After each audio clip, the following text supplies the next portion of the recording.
We are on studies number 5 and 6 today. Brendan's going to talk about number 6 here in a little bit. I'm going to talk about the 5th most important story, and it's going to primarily take place in the book of Joshua. Joshua was Moses' successor. When Moses dies, he has them on the edge of the Jordan River, ready to go into the promised land, the land that God had promised to Abraham to give to his descendants, the Israelites. And Joshua is going to lead that charge. He's going to lead that battle, and we can read his story throughout the book that bears his name. Just to recap what we talked about last week in stories number 3 and 4, God had made a covenant with Israel that quite simply could be boiled down into 2 parts. If you obey, it's going to be good. If you don't obey, it's not going to be good. Obey good, not obey bad. And we saw right away in the wilderness that Brenden talked about last week, and the 4th most important story is Israel sets the tone that they're going to do a lot more not obeying than obeying. And so things are going to go bad as often, or if not more often, than they're going to go good. And Joshua now takes those children, the descendants of those that failed in the wilderness, into the promised land, and we're going to see how they do. Do they do good, or do they do bad like their ancestors did? Because the covenant is still the same. It's still, you obey, God's going to bless. You don't, God's going to punish.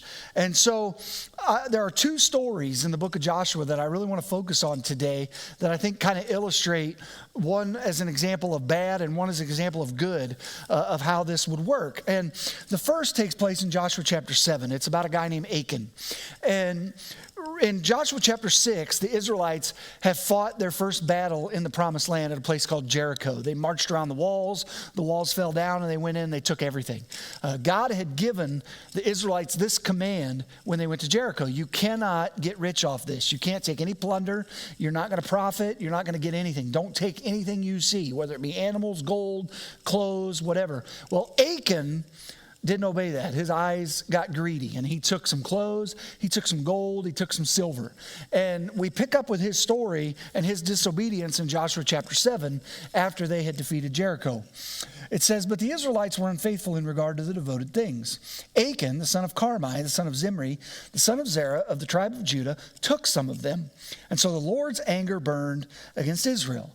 Now Joshua sent men from Jericho to Ai, which is near Beth-aven to the east of Bethel, and told them, go up and spy out the regions. So the men went up and spied out Ai. When they returned to Joshua, they said, now not all the army will have to go up against Ai. Send 2,000 or 3,000 men to take it, and do not weary the whole army, for only a few people live there. So about 3,000 went up. But they were routed by the men of Ai, who killed about 36 of them. They chased the Israelites from the city gate as far as the stone quarries and struck them down on the slopes. At this, the hearts of the people melted in fear and became like water. And so what happens is, now that Israel has disobeyed, they no longer have success in battle. The success of Jericho has faded, and now they've been defeated at Ai. And then we have this little encounter between Joshua and the Lord, because Joshua doesn't know yet about Achan's sin. It says, Joshua tore his clothes and fell face down to the ground before the ark of the Lord, remaining there till evening. The elders of the Israel did the same. They sprinkled dust on their heads. And Joshua said, ah, sovereign Lord, why did you ever bring this people across the Jordan River to deliver us into the hands of the Amorites to destroy us? If only we'd been content to stay on the other side of the Jordan. Pardon your servant, Lord. What can I say now that Israel's been routed by its enemies? The Canaanites and the other people of the country will hear about this, and they will surround us and wipe out our name from the earth. What then will you do for your own great name? The Lord said to Joshua, stand up. What are you doing down on your face? Israel has sinned. They have violated my covenant, which I commanded them to keep. They've taken some of the devoted things. They've stolen and they've lied. They've put them with their own possessions. That is why the Israelites cannot stand against their enemies. They turn their backs and run because they have been made liable to destruction. I will not be with you anymore unless you destroy whatever among you is devoted to destruction. And so Joshua cries out to God because he doesn't understand, and God makes it clear, you have disobedience in your camp, and I told you. If you disobey, it will not go well. And so he has Joshua gather the people together, and they find out that Achan is the one who has sinned. And it's kind of jarring at the end of the story. They put Achan to death for his disobedience. And then they go to fight Ai again, and they win. And so regardless of what we think of that story and how much we might struggle with the punishment of that, Achan, after all, had agreed to obey, so it was really his own fault. But regardless of that, it's clear to the Israelites, after Jericho, you won. You were obedient. Then you disobeyed and you lost at the first battle of Ai. Then you took care of that and became obedient again, and then you won at the battle of Ai. And it's a pretty easy lesson to pick up, that when God tells you to do something, you better do it. And all you have to say is, remember, Achan, don't disobey God's covenant. And so the success of the Israelites' campaign in the Promised Land is directly tied to their obedience. And a more positive example, Achan, obviously a negative example of what not to do. A more positive example is a guy named Caleb. You heard about him last week when Brenden talked about Joshua and Caleb as the two good spies who were sent to spy out the Promised Land, but they were in the minority, and the 10 spies convinced the rest of the Israelites that they couldn't win these battles, and that was part of their punishment, is they didn't get to go in the Promised Land except for Joshua and Caleb. And Caleb, now as an older man, he comes to Joshua in Joshua 14. I just love his fighting spirit. Starts in Joshua 14, verse 6. Now the people of Judah approached Joshua at Gilgal, and Caleb, son of Jephunneh the Kenizzite, said to him, you know what the Lord said to Moses, the man of God, at Kadesh Barnea about you and me. I was 40 years old when Moses, the servant of the Lord, sent me from Kadesh Barnea to explore the land, and I brought him back a report according to my convictions. My fellow Israelites who went up with me made the hearts of the people melt in fear. I, however, followed the Lord my God wholeheartedly. So on that day, Moses swore to me, the land on which your feet have walked will be your inheritance, and that of your children forever, because you followed the Lord my God wholeheartedly. Now then, just as the Lord promised, he has kept me alive for 45 years since the time he said this to Moses, while Israel moved about in the wilderness. So here I am today, 85 years old. I am still as strong today as the day Moses sent me out. I'm just as vigorous to go out to battle now as I was then. Now give me this hill country that the Lord promised me that day. You yourself heard that the Anakites were there, and their cities were large and fortified. But Lord, helping me, I will drive them out, just as he said. Then Joshua blessed Caleb, son of Jephunneh, and gave him Hebron as his inheritance. So Hebron has belonged to Caleb, son of Jephunneh, the Kenizzite, ever since, because he followed the Lord, the God of Israel, wholeheartedly. One of my favorite movies ever is a movie called Secondhand Lions. If you're not familiar with it, Michael Caine and Robert Duvall play these elderly bachelor uncles who take in their great nephew and raise him. And these bachelor uncles have lived quite a life. They've fought, they've battled, they've traveled the world, and they've come back home to Texas to kind of live out the rest of their years, only they still want to be active. They don't want to just be old men who retire and do nothing. And there's one scene in particular where Hub, one of the uncles, played by Robert Duvall, is in a little restaurant eating his barbecue, and these 4 biker gang members come in and start harassing him. And it's hilarious because even though Hub has just gotten out of the hospital, he's had a heart problem, he's able single-handedly to beat up these 4 kids that are probably a fourth his age. And he does it all by himself, even though they're armed with knives. And it's just so fun to watch these uncles and the way they live and their aggressiveness. And it reminds me a lot of that fighting spirit that you hear from Caleb. I'm 85 years old, and I'm still as strong and vigorous to go fight as I was back then. And it's like Caleb has waited 45 years from the day that he gave that good report with Joshua that said, we can do this because God can do this. He still has that same faith and trust in God as he has been chomping at the bit for all that time to go into the promised land that his God had promised him.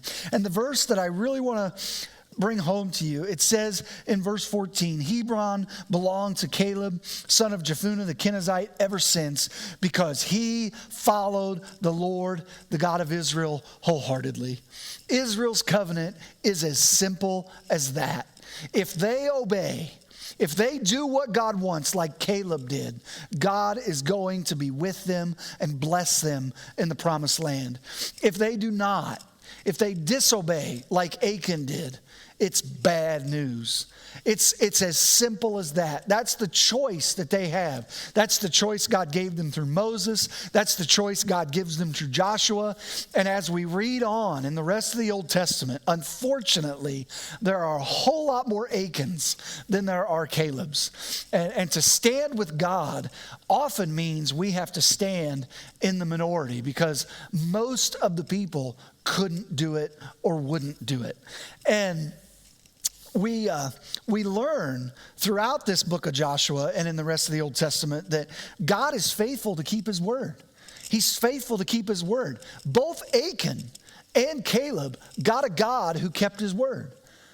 God did exactly for them what he promised he would do, because he promised punishment for disobedience and reward for obedience. And so in Achan's case, the fact that God kept his word was not great news. In Caleb's case, it was awesome. And the fact that God keeps his word is both awesome and terrifying at the same time. God is going to do everything he says he will. And when Jesus comes back, it'll be good news for some, but not good news for all, that God keeps his word. And the X factor in this is us. It's always been us. You can set your watch to God. The question has never been his faithfulness. The question in Joshua's day, in the time of the judges, and on into the time of the kings, and even in our day, the question has always been us.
So picking up where Chris left us off here, Israel's been brought out of Egypt. They've experienced the trials in the wilderness. They've conquered the promised land with Joshua, and they've been living in the land for some time now, where I'm picking up the story. Their life in the land, it hasn't always been easy, and mostly that's because they're still in this cycle of rebellion, judgment, deliverance. And at the end of the book of Judges, the author of the book is pretty adamant that at least part of the reason why this cycle continues to go on is that they don't have a king. The author actually mentions this several times throughout the book. All of the other nations around them that they're losing to in war, they're structured and civilized, and it's because they have a king. But here is Israel without one. And that's where our sixth story kicks off tonight. I get the pleasure of working through about 400 years of Israel's history from 1030 BCE until about 580 BCE, where Israel has this semi-functional monarchy. And I'm being very intentional about the use of that word semi there. That story runs through about 6 books of the Old Testament, the 1st and 2nd Samuel, 1st and 2nd Kings, and 1st and 2nd Chronicles, but Kings and Chronicles kind of tell the same story. They're just written at different times. The story of Israel's monarchy, it really begins in 1 Samuel with a woman named Hannah, who's lived a long life and has had issues having children. And so she continues to pray to God about this issue, and then God blesses her with a son, and she names her son Samuel. And then she sings this song about this blessing in 1 Samuel chapter 2. And her song basically gives us three key points, three key themes that continue to be relevant throughout the whole monarchy period. The first one is that God opposes the proud and exalts the humble. The second one is that despite human evil, God is still going to work. And the third one is that God is going to raise up a messianic king. Now, if you've been paying attention, we've been paying attention throughout all the stories we've worked through, then these three key ideas, they're not really anything new to us. We kind of understand that this is a continuation of what God has already been working in and has already planned for Israel. And that's where we find ourselves. And so, with that being said, God calls Samuel to be a prophet. And Samuel's first task, one of his big tasks, is to go and find Israel's first king. And this task comes after Samuel's sons are the ones put in charge of governing the Israelites, and they do a pretty poor job. And the Israelites start to cry out for a king, and they want one specifically who can lead them against their enemies. And this is a pretty predictable event based on Israel's history and the progression of their complaining up until this point. But that doesn't make it any less offensive to God. Its regularity doesn't change things. In 1 Samuel 8, we get Samuel and God's reaction to Israel's decision, starting verse 6. But when they said, "Give us a king to lead us," this displeased Samuel. So he prayed to the Lord, and the Lord told him, "Listen to all the people are saying to you. It's not you they have rejected, but they have rejected me as their king, as they have done from the day I brought them up out of Egypt until this day, forsaking me and serving other gods, so they are doing to you. Now listen to them, but warn them solemnly and let them know what the king who will reign over them will claim as his rights." Now Israel's decisions upset Samuel because Samuel's kind of the one who's been in charge of them for a long time. And he feels like, hey, they're rejecting me in this outcry. But in reality, the one who's being rejected when God's people ask for a king is God himself. Who led them out of their captivity in Egypt? That was God. Who created their laws? That was God. Who led them in conquering the promised land? That was God.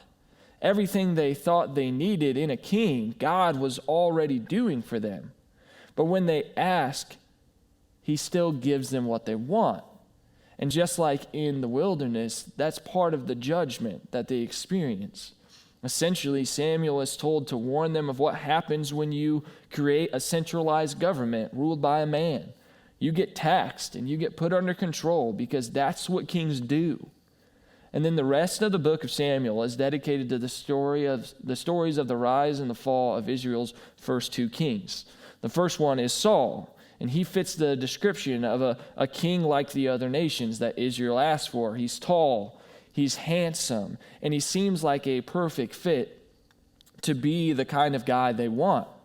But at first, everything goes really well. Saul chooses to listen to Samuel, he chooses to listen to God, but as his story progresses, it becomes clear to the reader that Samuel has some really big flaws in his character, the biggest being his own pride.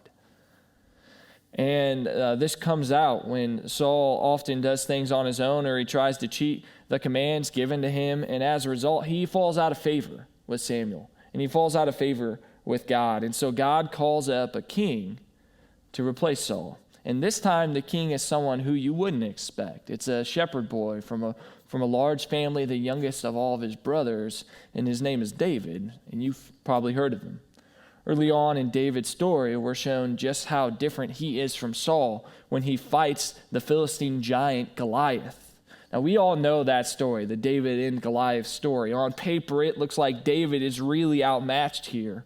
But the reality was that David was humble in his own abilities, but he was extremely confident in God. And that's the kind of king that God was going to lift up. A bit more time passes as Saul continues to spiral downhill, and eventually David becomes king in his place after Saul dies. And I'm skipping through some really awesome parts of this story, so go ahead and check it out on your own. But in the beginning of David's reign, it's just like in the beginning of Saul's. Everything is going really, really well again. God blesses David time and time again, and David even unifies all the tribes into one kingdom for the first time in their history, and he moves their capital to Jerusalem. And when he does this, he decides he wants to build God a permanent resting place, like God's people now have in this city. And he asks God if he can build him a house in 2 Samuel 7. And God responds, saying that he doesn't need David to build him a house, but promising David something else, starting in verse 11. The Lord declares to you that the Lord himself will establish a house for you. When your days are over and you rest with your ancestors, I will raise up your offspring to succeed you, your own flesh and blood, and I will establish his kingdom. He is the one who will build a house for my name, and I will establish the throne of his kingdom forever. I will be his father, and he will be my son. When he does wrong, I will punish him with a rod wielded by men, with floggings inflicted by human hands. But my love will never be taken away from him, as I took it away from Saul, whom I removed from before you. Your house and your kingdom will endure forever before me. Your throne will be established forever. So God establishes this covenant with David like he established with Abraham, and really in continuation of it. And in that promise, in that relationship, he tells David that from his house will rise up a king who will reign forever. Now, some of his promise, it looks like it's fulfilled in David's son, Solomon. He builds a temple, he has a large army, and he has lots of money. It looks like this is a kingdom that's going to last, but in the end, it kind of changes when we look at Solomon's progression. Like Saul and like David, who shortly after making the covenant with God falls into some pretty terrible sin that he almost doesn't recover from, Solomon too also starts out following the Lord. But he ends up looking a lot more like Pharaoh in Egypt than he looks like God. And just one generation after God makes the covenant with David, the kings in David's house are already having a pretty tough time keeping their end of the covenant. And it only gets worse from there. Solomon's son, who comes in next, rules just like he does, and sometime into his reign, the kingdom splits after a rebellion of the 10 northern tribes. So by 930 BCE, only 100 years into this process, we've already got a fractured kingdom with Israel in the north and Judah in the south. And over the next few hundred years, we get about 20 kings in both kingdoms, and most of them behave pretty poorly. The criteria they were judged by, it's really simple. Number 1, did you worship God alone? Number 2, did you get rid of idols in the kingdom? And number 3, did you follow the covenant like David? That's it. Those are the requirements to be considered a good king. And the most important thing is worshiping God alone. That's the one that appears most often, but all of them are important. And none of the kings in the north managed to do any of them.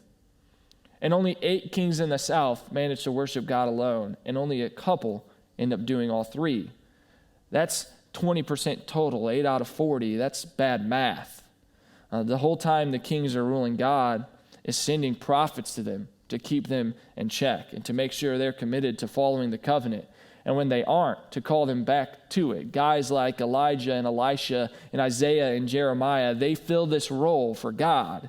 And eventually the north is so bad that God allows the Assyrians to overtake them and disperse the people all around the land of the Assyrian Empire. This is bad news for the 10 northern tribes. However, Judah is spared because they're being ruled by one of their very best kings, a man named Hezekiah. And he met all the criteria, even to the point that he trusted God would deliver Jerusalem from the Assyrians, despite the way that they were outnumbered. And God did. However, the next king, Manasseh, was just about the worst king that Israel ever had. And he instituted all kinds of idol worship and even child sacrifice into the southern kingdom of Judah. And at that point, they had hit the very bottom of where they would go. And it was the point of no return. And God makes it clear that exile is coming for them as well, and there's nothing they can do. So you'd think that'd be the end. They wouldn't turn back to God. There's no way. But God is still that God of grace. And he shows that with the next king, Josiah, who discovers a scroll in the temple. And the scroll contains the law of Moses that the kings were supposed to be following all along, but it was lost. And when he finds it, Josiah takes that scroll and reads it to the entire nation. And he calls them all back to God. He also destroys all the temples and the statues dedicated to idol worship, and he reforms Judah back to the kingdom that it was supposed to be from the beginning. And this is a great thing, But eventually Josiah dies in 609. And the first round of the exile begins in 605 when Jerusalem and the temple are destroyed by the Babylonians and the young noblemen are taken away. I think Hezekiah and Josiah are two of the most fascinating people in the Old Testament because they had loads of terrible, terrible, terrible examples, but they were nothing like those men. They show me when I read their stories that the start of your life, it doesn't dictate your finish. Your whole life, the actions that you choose do. It's not how you start the race, it's how you run it. The biggest issue the Israelites as a whole had is the same one their kings struggle with. The people, like before, they still don't trust God, and neither did most of their kings. But the ones who did trust God, those are the ones who made all of the difference in the 400-year period of this monarchy. And at this point in the story, it really looks like Israel's in a bad, bad place. The northern tribes are dispersed across the land. Jerusalem is destroyed. The temple is destroyed. The south is beginning years of exile, and it looks like the king who will reign forever is never going to come. But Josiah's faithfulness and God's grace with him and subsequently the whole kingdom changed things. And we see that play out in the story of the exile that we're going to look at next week. The criteria to be considered a good king, like I said earlier, it's pretty simple. You be faithful to God, you get rid of idols, you follow God's covenant. For us today, not a ton has changed. We're still in that boat. So as we work through these next few questions, after I finish up, keep those things in mind. We have enjoyed this study with you. We look forward to talking with you again next week.